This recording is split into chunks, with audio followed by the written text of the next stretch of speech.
میں تباہ ہو گیا، میں برباد ہو گیا۔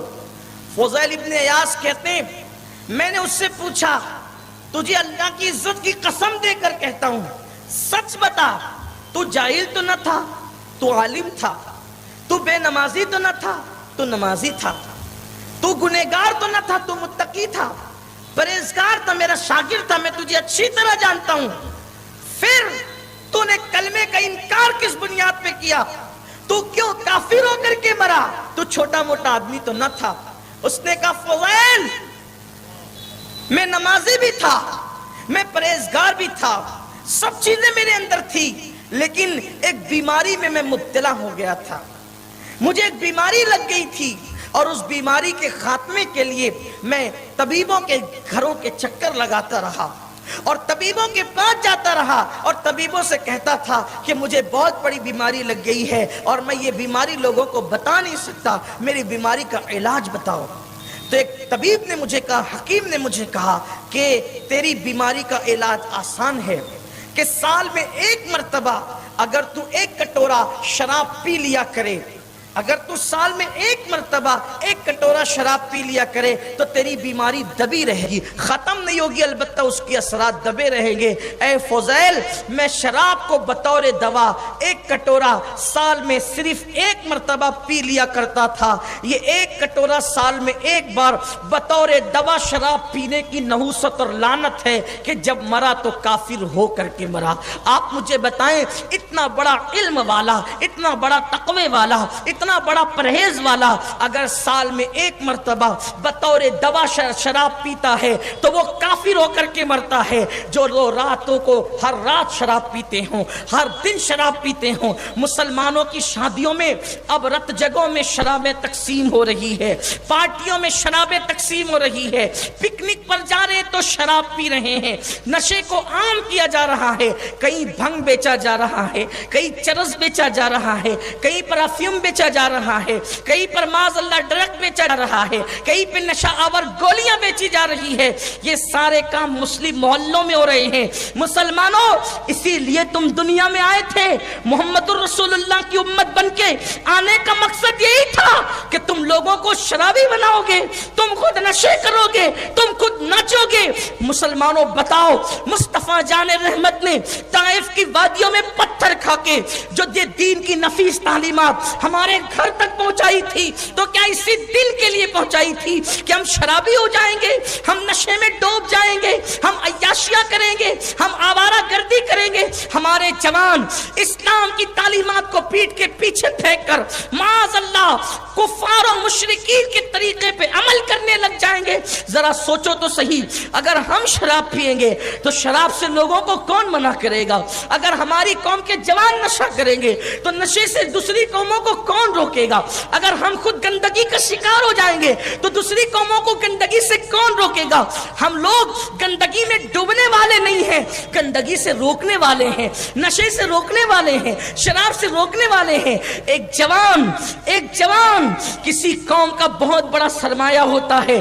اگر آج ہم نے سب نے مل کر مسلمانوں نشے کا بائیکاٹ نہیں کیا، شراب کا بائیکاٹ نہیں کیا، اپنے بچوں کے مستقبل پہ نگاہ نہیں رکھی تو آئندہ ہم اپنے بچوں کو بھی بچا نہیں سکیں گے۔ اس لیے ہمیں چاہیے کہ ہم دین کو پرائرٹی دیں، ہم دین کو اہمیت دیں، اپنے بچوں کو دیندار بنائیں، اپنے بچوں کو اسلامی تعلیم سے آراستہ کریں، اپنے بچوں پر نظر رکھیں، وہ کس کے ساتھ بیٹھتا ہے، وہ کس کے ساتھ اٹھتا ہے، وہ کہاں جاتا ہے، وہ کہاں رہتا ہے۔ زیادہ تر وقت اپنے بچوں کا اپنے گھر میں گزارنے کی تعلیم دیجئے، اوباش اور آوارہ لڑکوں سے اپنے بچوں کو بچا کر کے رکھیے۔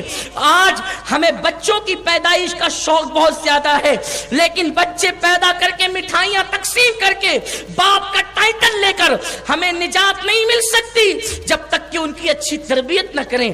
آج ایک باپ کو خود اپنے بچے کے تعلیم کے لیے، اس کے کیریکٹر کے لیے وقت نہیں ہے، ٹائم نہیں ہے، دن بھر کام پہ رہتے ہیں، رات کو دوستوں کے ساتھ نکل جاتے ہیں، یا پھر ٹی وی کا منہ کھول کر کے بیٹھ جاتے ہیں، یا پھر موبائل لے کر بیٹھ جاتے ہیں۔ یہ موبائل تو لوگوں کو اس طریقے سے ایسا نشہ چھا گیا ہے، لوگ باتیں بھی کرتے تو موبائل دیکھتے بھی کرتے، تقریریں سنتے تو یہ موبائل دیکھتے ہیں۔ محفل میں بیٹھتے تو ہی موبائل دیکھتے. کیا ہو گیا ہے؟ نہ بات کرنے کی سنتیں یاد رہ گئی ہے. اللہ کے رسول علیہ السلام نے صحابہ کو نصیحت کی تھی, جب کسی سے بات کرو اس سے مکمل طور پہ مخاطب ہو کر بات کرو. بات کرتے وقت کتابیں مت دیکھو, اس لیے کہ ایک مومن سے آپ بات کر رہے ہیں, اور مومن کی اہمیت عزت کعبۃ اللہ کی حرمت سے بڑھ کر ہے. آپ اس سے ڈائریکٹ تو موبائل واٹس ایپ سے چیک کر رہے ہیں, بات کر رہے ہیں. بلکہ اب تو یہ کہ 4 لوگ بیٹھے ہیں آپس میں بات ہی نہیں کرتے, یہ اپنا موبائل لے کے بیٹھا ہے, وہ اپنا موبائل لے کے بیٹھا ہے. موبائل کو بطور ضرورت استعمال کرو, ورنہ یاد رکھیں اس کا حال بھی یہ ہے کہ یہ آپ کے دماغ پر, آپ کے دل پر, آپ کے اعضاء پر اثر انداز ہے. یہ ایک آلہ ہے جس کا ڈائریکٹ تعلق سیٹلائٹ سے ہے. آپ دیکھیے کھانے کے بغیر ہم زندہ تو نہیں رہ سکتے نا, رہ سکتے؟ پانی اس کے بغیر زندہ رہ سکتے نہیں. قرآن کیا کہتا ہے دیکھو, کلو واشربو ولا تسرف. کیا کہا؟ جو کھانا پینا تمہاری ضرورت ہے, قرآن کہتا ہے اس کو بھی لمٹ میں رکھو. کلو کھاؤ, واشربو پیو, ولا تسرف حد سے مت بڑھنا. جب کھانے پینے کے لیے ہمیں کہا گیا کہ ایک لمٹ میں رہو, جس کھانے پینے کے بغیر نہیں رہ سکتے اس کے اندر لمٹ ہے, تو موبائل کے لیے کیوں لمٹ نہیں؟ موبائل انلمیٹڈ کیوں؟ اس سے نقصان آپ کا ہے. آپ اپنے بچوں کو ٹائم نہیں دے رہے, قیامت کے دن پوچھ ہوگی. آپ اپنی بیوی کو ٹائم نہیں دے رہے, قیامت کے دن آپ کی پوچھ ہوگی. آپ اپنے ماں باپ کو ٹائم نہیں دے رہے, قیامت کے دن آپ کی پوچھ ہوگی. آپ اپنے بچوں کی تربیت کے لیے ٹائم نکالیے, وقت نکالیے, اور آپ کے بچوں کا حق ہے کہ آپ ان کو بیٹھ کر کے سکھائیے. مولانا سے سیکھے گا تو بھول سکتا ہے, ماں باپ سے بچپنے میں سیکھے گا کبھی نہیں بھول سکتا, کبھی نہیں. لوگوں کو حیرت ہے جب داستان کربلا بیان ہوتی ہے تو لوگ کہتے ہیں مولانا ایک ایسی ذات جس نے 72 زخم جسم پہ کھائے, جسم پہ 72 زخم, اور دل پر بھی 72 شہادتوں کا زخم, جسم پر دشمن کے تلواروں کا اور نیزوں کا زخم, اور دل پر 72 شہادتوں کا زخم, اور سر کٹا نیزے پہ چڑھا, اور وہ سر قرآن پڑھا. سر کٹا نیزے پہ چڑھا اور اس سر نے قرآن پڑھا. ہمیں کوئی ایسا قاری نظر نہیں آتا, ہمیں کوئی ایسا قاری نظر نہیں آتا جو نیزے پہ قرآن سنائے. تو میں نے بھی غور کیا اور قوم کو جواب دیا, جو مدرسے میں قرآن سیکھتے ہیں, جو مسجدوں میں قرآن سیکھتے ہیں, جو خانقاہوں میں قرآن سیکھتے ہیں, وہ منبر و محراب میں قرآن سناتے ہیں, اور جو ماں کی گلوریوں میں قرآن سیکھتے ہیں وہ نیزے پہ قرآن سناتے ہیں. حسین مدرسے میں پڑھنے والا قاری نہیں ہے, حسین خانقاہ کا قاری نہیں ہے. حسین ماں کی گود میں لوریاں سنتے تھے تو بشکل قرآن سنتے تھے, اس لیے مولا حسین نے نیزے پہ قرآن سنایا ہے. تو پتہ چلا ماں کی گود سے جو چیز ملتی ہے, باپ کی گود سے جو چیز ملتی ہے, انسان اس کو کبھی بھلا نہیں پاتا. اور آج ہم نے اپنے بچوں کو ٹائم دینا چھوڑ دیا ہے. آج ہم اپنے بچوں کو ایک بات, ایک بزرگ نے مجھے چٹھی لکھ کر کے بھیجا, صرف اس کی وضاحت کرنا چاہتا ہوں حیا کے پردے میں, حالانکہ بہت وضاحت سے نہیں کہہ سکتا جو چٹھی آئی ہے, کہ آج نشے کی وجہ سے بدکاریاں بھی عام ہو رہی ہے. زنا کے اوپر میں بیان کر چکا ہوں بھی 2-3 دن پہلے ہی, اور آج کل کے نوجوان لڑکے لڑکوں کے ساتھ بھی بدکاریاں کر رہے ہیں. یہ بہت بدترین کام ہے. ایسا کام کرنے والوں پر ایک دن میں 36 مرتبہ اللہ لعنت نازل فرماتا. اور پھر اس کا دوسرا نقصان, جو مرد مردوں کے ساتھ, لڑکے لڑکوں کے ساتھ بدکاری کرے وہ کہیں بھی مرے, مالیگاؤں میں, ممبئی میں, اندور میں, حتیٰ کہ الیاذ باللہ اگر وہ مدینہ منورہ میں بھی مرے جائیں. حالانکہ ایسا ممکن نہیں ہے, ایسا ممکن نہیں ہے، لیکن صرف وعید کے لیے بتا رہا ہوں۔ البتہ حدیث پاک کا مفہوم ہے کہ مفسرین نے لکھا ہے کہ جو مرد مردوں کے ساتھ بدکاری کرتے ہیں، یعنی قوم لوط جیسا عمل کرتے ہیں، وہ کہیں بھی مریں گے دنیا میں، رات جو پہلی آئے گی ان کی قبر کی، اس رات میں ان کے جسم کو نکال کے وہاں پھینکا جائے گا فرشتوں کے ذریعے سے جہاں قوم لوط پڑی ہوئی ہے۔ قوم لوط جہاں اس وقت پڑی ہوئی ہے وہاں پر ان کو ڈالا جائے گا۔ کتنا بدترین انجام ہے۔ اور دوسرا فعل جو آج نوجوان جس میں مبتلا ہیں وہ ہے اپنے ہاتھ سے اپنی جوانی کو ضائع کر رہے ہیں، اپنے سرمائے کو ضائع کر رہے ہیں۔ میں اس سے زیادہ وضاحت نہیں کر سکتا، اس لیے کہ بہنیں بھائی چھوٹے بچے سب سنتے ہیں۔ اب چونکہ حکم ہے تو اس لیے میں یہ عرض کر رہا ہوں، یہ بہت بڑا گناہ ہے۔ بلکہ جو زنا کرے 10 مرتبہ، جو 10 مرتبہ زنا کرے تو اس کی اتنی طاقت ضائع نہیں ہوتی جسم کی جتنا اپنے ہاتھ سے اپنی جوانی کی طاقت ضائع کرنے پر طاقت ضائع ہوتی۔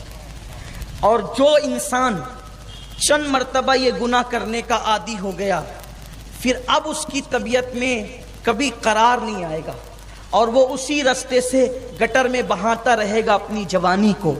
پھر ایک دن اس پر ایسا آئے گا کہ مثال کے طور پر جب ٹانکی کا رکھا ہوا پانی ختم ہو جائے پھر اس کے بعد مزید آپ مٹکے کو یا ٹانکی کو دھکے دیں تو اب پانی تو نہ نکلے گا، البتہ جو اس کا غبار وغیرہ ہوگا وہ اس سے باہر آئے گا۔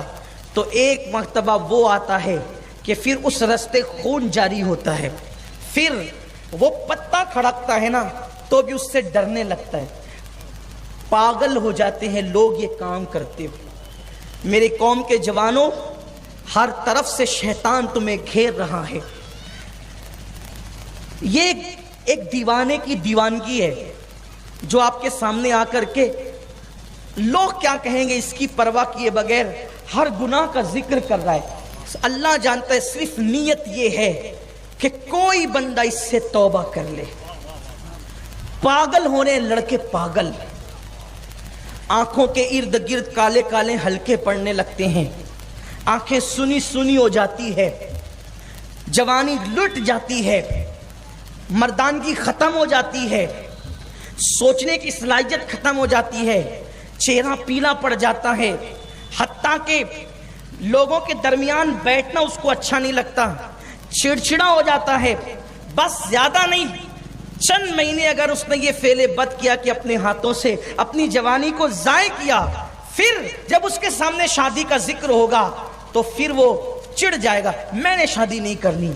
بستر میں چہرے پہ چادر ڈال کر منہ چھپا چھپا کے روئے گا، حتیٰ کہ خودکشی کرنے پر آمادہ ہو جائے گا، پھانسی لینے پہ آمادہ ہو جائے گا۔ ایسا مت کرو۔ آپ جانتے ہیں اس کا نقصان کیا ہے؟ اللہ اکبر۔ اللہ کے رسول علیہ السلام فرماتے ہیں قیامت کا دن ہوگا، کچھ نوجوان لڑکے قیامت میں اس حالت میں آئیں گے کہ ان کے ہاتھ حاملہ ہوں گے، ان کے ہاتھوں کو حمل ہوگا۔ اللہ کے رسول نے حق بیان کرنے میں میرے رسول نے حیا نہیں کی ہے۔ میں آپ کے سامنے اس امانت کو سپرد کر رہا ہوں، ہاتھ جوڑ کے کہتا ہوں، شادی کی عمر میں پہنچ گئے ہو، آپ کو یہ حق ہے کہ آپ اپنی امی سے، آپ اپنے ابا سے ادب سے کہو ہماری شادی کر دو، کوئی عیب نہیں ہے۔ یہ مردانگی ہے کہ ایک لڑکا اپنے باپ اور اپنی ماں سے کہے میری شادی کر دو، میں اس کو کوئی عیب نہیں سمجھتا۔ ماں باپ کے پاس، ارے مجھے کھلونے کی ضرورت تھی تو میں کھلونے مانگنے ماں باپ کے پاس جاتا، مجھے پیسوں کی ضرورت تھی میں پیسے مانگنے کے لیے ماں باپ کے پاس جاتا تھا، عید کے کپڑوں کی ضرورت تھی عید کے کپڑے مانگنے کے لیے میں ماں باپ کے پاس جاتا تھا، مجھے نئی چپل چاہیے تھی، پینسل چاہیے تھی، اسکول کی بکس چاہیے تھی، میں ماں باپ کے پاس جاتا تھا۔ جب میں نے اپنی ساری مرادیں اپنے ماں باپ سے مانگا ہے تو اب اگر جوانی کی اس حد کو پہنچ گیا ہوں کہ مجھے دلہن چاہیے تو پھر میں اس میں شرماؤں کیوں؟ جب میں نے بکس ان سے مانگی ہے، پینسل ان سے مانگی ہے، زندگی کی ہر خوشی ان سے مانگی ہے، تو میں ماں باپ سے کیا دلہن نہیں مانگ سکتا؟